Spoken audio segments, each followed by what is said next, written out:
Hi there, this is Darren O'Neill from Darren's Tech Tutorials and darreno'neill.eu.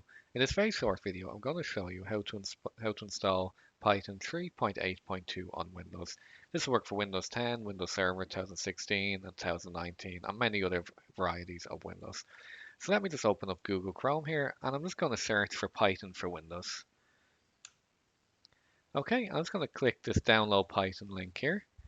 I'm then going to click on the download Python 3.8.2. So let me click this and we can see the installer begins to download. So I'm just going to open this installer.